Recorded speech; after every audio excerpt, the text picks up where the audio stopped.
to look at here takes place in Barcelona, and it represents a situation that you should find yourself in a decent amount, and it's going to involve a 3-bet and a 4-bet and how we react. And let's just play the hand and we'll talk it through. Action's been folded to Elke. Who is a big sweetie? Now on Reinkemeyer. Sweetie. King 5 offsuit. You can tell even Tobias isn't crazy about raising this, but feels like he has to or he'll ruin his street cred.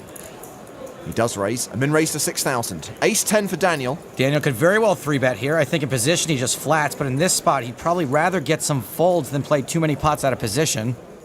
So in a situation like this, you're going to find yourself often in the small blind against the button raise. Now, one thing we understand about the button player is the button player's range is far wider than everywhere else at the table. So the button may be opening in the neighborhood of 50% of hands, or some guys even more so. And I know that Toby Reinkemeyer is a pretty aggressive player, so he's going to have a wide range. Now, the question is, with a hand like ace-10 offsuit, it doesn't play that well post-flop. It's not a hand that is connected or suited that, could develop into something big.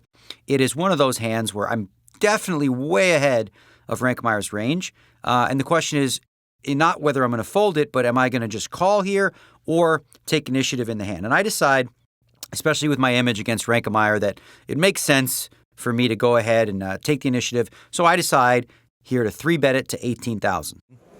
He 3-bets from the small blind to 18,000. Steven Silverman has ace-jack suited in the big blind. And this is probably right around the bottom of Steve's 4-betting range. You could probably go either way here. He does have position on the 3-better.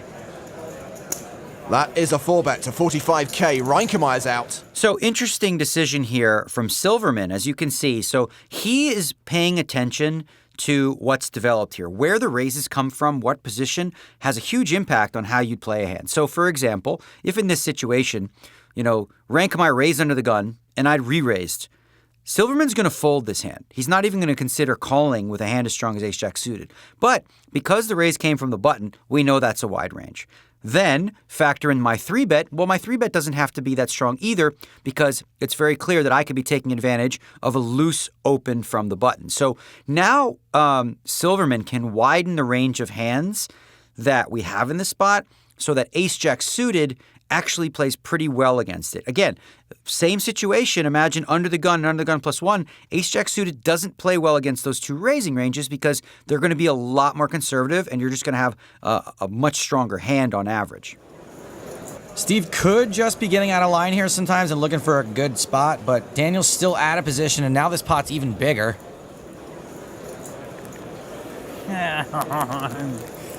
Is that binding? You got it. So the decision I have here really, and I looked over at Silverman to see if I can get a read, because there are situations that I could exploit myself. So, we know that the button raised a wide range. My 3-betting range is pretty wide, which means what? Silverman's 4-betting range is actually wider as well. So if I pick up on some weakness or some kind of a tell, I could turn my hand into a real solid bluff by making a 5-bet to somewhere in the neighborhood of 100 or even 90,000. Calling is not the option that you want to take. In this situation, you kind of have to either have the guts to put in a 5-bet, which is not typically what I'll be doing in a tournament, maybe more so occasionally in a cash game.